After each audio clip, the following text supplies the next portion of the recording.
She woke up with grit in her mouth and the sting of dread still searing her throat. The sun above Redstone Valley pierced her eyes like a dagger. Her ripped linen blouse stuck to her sweat-soaked skin. Every part of her trembled, as if the earth itself wanted to spit her out. Clara Wade was 24, alone, battered, and abandoned in the middle of a Montana barley field, like someone had decided her life was worth less than the dirt caked under her fingernails. She could still hear them, the yells, the heavy boots crunching the soil, the way one of the men gripped her collar so fiercely it tore right down the front. She'd fought, scratched, screamed into the vast nowhere. A lone rider had fired a warning shot, a man she'd later learn was a friend of Sam, a witness who saved her life. But they left Clara behind with only tatters of clothing and a fear that lodged deep in her chest. She tried to stand, but her legs gave out. The heat crushed her lungs until every breath felt like it could be her last. Redstone Valley was somewhere far behind her, and she knew one thing for certain.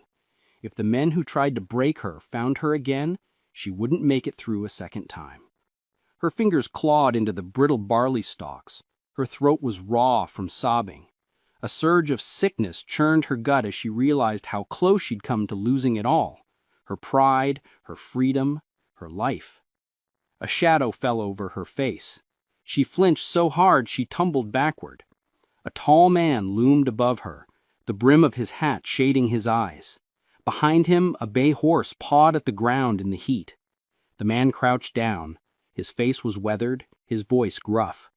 He asked just one question. What happened here? She couldn't speak. Her lips quivered. Her voice had abandoned her. She curled her knees to her chest, trying to hold the torn blouse together. The stranger studied her wounds, the trail of crushed barley where she'd dragged herself, then glanced at the sun. His face hardened like granite. Sam Thornton was 57, a rancher known for his quiet strength, resolve, and a temper that could freeze men in their tracks. He lifted Clara like she was weightless, placed her across his saddle, and swung up behind her without a word of comfort or explanation. She whispered, "Please, take me to Redstone Valley." Sam shook his head once. "If I take you back there, the men who did this will find you before nightfall." His horse moved forward. His voice stayed low. "If you want to live, you come with me." Clara stared at this stranger, this rancher, a man she'd never laid eyes on before, but he carried her away from the field like someone who'd already decided her path for her. And as the barley swayed around them like a sea of amber, Clara wrestled with a single chilling question. Why was this rancher so set on keeping her away from town? And what would happen when she uncovered the true reason he'd saved her? The ride to Thornton Ranch stretched longer than any nightmare Clara had ever endured. She sat in front of Sam on his horse, her hands gripping the saddle horn, her breath shallow and uneven. Every jolt of the horse made her bruised ribs ache. Sam kept one arm around her, just enough to keep her steady, nothing more, nothing less. He didn't speak, he didn't soothe, he just rode on like a man who'd made up his mind and had no intention of explaining why. The ranch came into view as the sun sank lower. Rough wooden fences, a half-built stable, a cabin that looked older than the hills. It was silent, too silent. Expected ranch hands, maybe neighbors, maybe kin, but there was nothing, just the whisper of grass and the far-off cry of a hawk circling the pasture. Sam lifted her off the horse and carried her toward the porch. Clara tried to walk, but her legs wobbled like soggy parchment. He set her down on a chair and stepped inside the cabin. She sat in the warm evening air, clutching the torn edges of her blouse. But where could she go? The men who attacked her were still out there, and Redstone Valley was the last place she dared return to. Sam returned with a canteen of water, bandages, and a clean shirt that looked like it belonged to a woman who had once called this place home. He handed her the shirt without glancing at her torn clothes, a simple, respectful gesture. She changed inside the cabin while he waited outside. The fabric was soft, smelling faintly of pine. It almost brought tears to her eyes again. When she stepped back out, Sam was sitting on the porch steps, elbows on his knees. He finally spoke. "Tell me the truth. What were you running from?" Clara hesitated, then sat beside him. Her voice was frail at first, but it steadied as she spoke. She told him about the forced engagement waiting for her in Redstone Valley, about the wealthy merchant who wanted her for reasons she couldn't fathom, about the threats his men hissed when she tried to escape, about the wanted posters with her name that would be plastered across town by morning. Sam listened without a word, his jaw tightening, his eyes narrowing like he was recalling a man he'd once despised. When she finished, he stood and paced the porch once. Then he said words that made her stomach lurch. "You can stay here, but not as a guest. You work, you learn, you become someone that man can't touch." Clara stared at him. Work, learn, grow stronger after a life of being treated like something breakable. The idea felt almost like redemption. But Sam warned her, "I'm not soft, and what I'll teach you will hurt." She swallowed hard. She was done being weak, done being hunted, done feeling like her life belonged to someone else. So she nodded, her voice barely a whisper. "Teach me." Sam studied her for a long moment, as if weighing whether she meant it. Then he pointed towards the stable as the last light faded. "We start at dawn. If you give up, you walk back to Redstone Valley alone." Clara felt a shiver race through her, not from fear, but from something new, a spark she hadn't known she carried. But Sam held a secret of his own, buried deeper than any wound on his weathered frame. And when that secret came to light, it would shake her harder than any hardship he put her through. The real question was, would she be ready for it? Clara barely slept that night. The bed groaned, and every time she closed her eyes, she saw the men in the barley field, their shadows looming over her.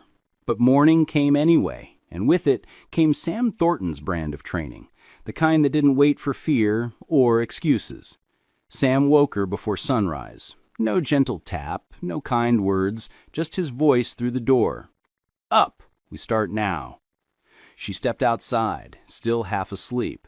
Sam handed her a pair of scuffed boots and pointed to the corral. "Move the cattle out, 80 head before the sun hits that ridge." Clara gaped at him. 80? Alone?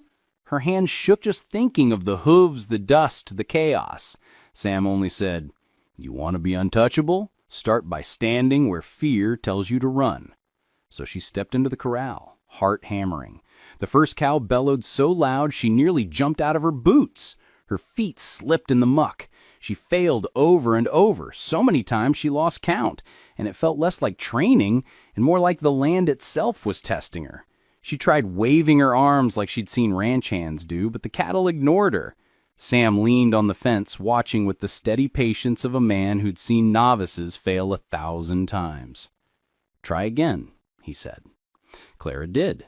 Every few minutes she hit the ground hard. Her palms stung, blood mixing with dirt. But something inside her refused to break. Something pushed her back to her feet, even when her legs shook like brittle twigs. By mid-morning, she'd moved half the herd. She looked like she'd been dragged through a dust storm and left to bake. Sam finally stepped into the corral and helped her guide the last cattle through the gate. He handed her a tin cup of water. His voice was calm, almost soft. "Pain's not your enemy. Quitting is." For the first time since she arrived, Clara felt something shift inside her. She'd survived this morning. She could survive the next, maybe even the one after that. Sam nodded toward the stable. "Go eat. You did more than most men manage their first day." Clara felt a flicker of pride warm her aching bones. But she didn't know Sam was pushing her this hard for a reason far bigger than her own survival, a reason he still refused to voice. Before we move to the next part of this story, if you enjoy Tales from the Rugged Frontier, feel free to follow along for more. No pressure, just if you like being here. While you're listening, grab a hot mug of coffee, settle in, and let me know in the comments what time it is where you are and where you're tuning in from. Clara woke the next morning with muscles she didn't know she had. Every stretch burned. Every step felt like she was hauling a sack of rocks. But she walked out of the cabin anyway, because quitting meant returning to Redstone Valley, and she'd rather face a rattlesnake than that merchant again. Sam was already outside, sharpening a blade on the porch. Good. You're still here." She wanted to snap that she didn't have many options, but she bit her tongue. There was an odd comfort in how Sam never coddled her, never treated her like she was fragile. He just expected her to show up and try, and that in itself felt like a respect she'd never known. The morning began with roping practice. Sam tossed a loop around a wooden post like it was second nature. Clara tried. The rope kept slipping, the loop twisting. Once it caught her ankle and nearly sent her face first into the dirt. Sam didn't laugh. He just said, "Again." An hour passed. Sweat dripped down her neck, her hands blistered. But when she finally landed the loop over the post, Sam gave a single nod. That nod felt more worth than silver. Next came shooting practice behind the stable. Sam set an old jar on a fence post and handed her a rifle heavier than she expected. She lifted it with trembling arms, her pulse pounding in her ears. She fired. The shot cracked loud enough to scatter a flock of sparrows, but the jar didn't budge. Sam stepped behind her, adjusting her grip. Shoulders firm, breath steady, eyes on where you want the bullet to land. She tried again. The shot landed closer, still missing the jar, but for the first time she felt like she might hit something one day. Sam gave the faintest hint of approval. Not bad. By noon, she was spent, dust-covered and ravenous. Sam handed her a tin plate of beans and cornbread. She sank onto the porch steps and ate like she hadn't seen food in days. The days ahead blurred into rope burns, missed shots, aching muscles, and Sam's gravelly voice telling her to try again. Sam sat beside her, quiet but not unkind. For a moment, the world felt almost peaceful, the cattle lowed in the distance. But it didn't last. The sound of hooves shattered the calm. Horses galloping, voices shouting, dust rising on the road from Redstone Valley. Clara froze. Sam stood slowly like a man who'd been expecting this moment all along. 3 riders approached fast, and even from a distance, Clara recognized the man leading them. The merchant, the one she'd fled, the one who wanted her back at any cost. Sam stepped off the porch and reached for his rifle. His voice was steady. "Stay behind me." She'd worked so hard to become stronger, to become someone new. But would it be enough to face the man who once owned her life? And here's the question that changed everything. Why did Sam Thornton look more afraid of this man than she was? The riders reached the ranch in a storm of dust. Clara stood behind Sam, her hands clenched so tight her knuckles paled. The merchant reined in his horse and glared at her like she was a possession he'd misplaced. He called her name, demanding she step forward. His voice was polished, calculated, dangerous in the way only powerful men can be. Sam didn't budge. He spoke with a calm that made the air feel heavier. "She's not going anywhere." The merchant laughed, a sharp, uneasy sound. He hadn't come all this way to leave empty-handed, and his eyes promised trouble.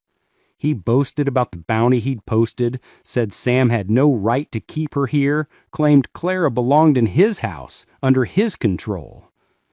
The words hit Clara like shards of glass, cutting and familiar.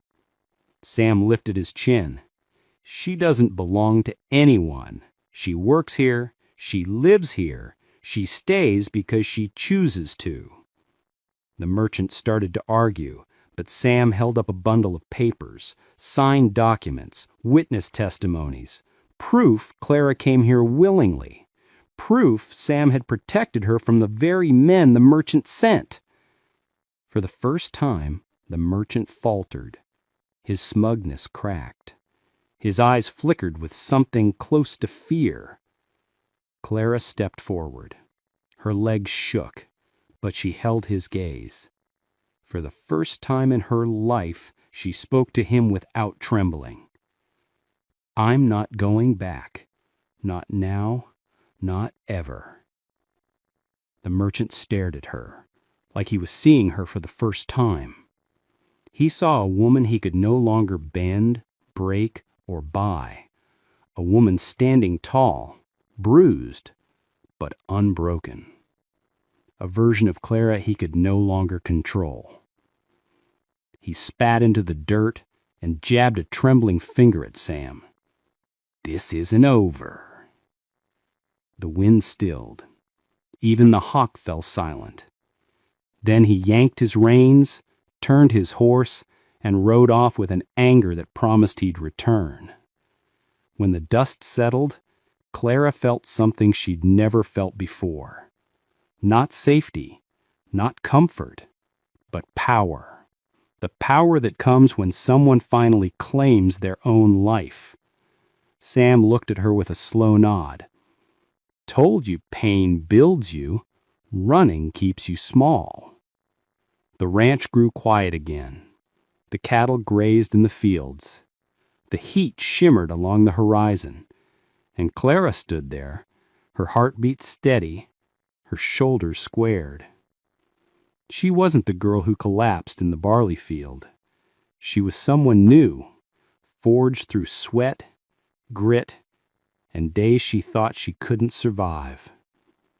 But life in the frontier never lets you rest for long, and the next storm was already riding toward her through the dust. Here's a question for you. If life gave you a choice between a safe path controlled by others or a hard path you choose for yourself, which would you take? And what pain in your life made you stronger than you ever expected? What pain would you face to become the person you were meant to be? If this story resonated with you even a little, feel free to tap, like, or follow for more. It helps keep these frontier tales alive. While you're here, pour yourself a warm drink and tell me, what time is it where you are and where are you listening from?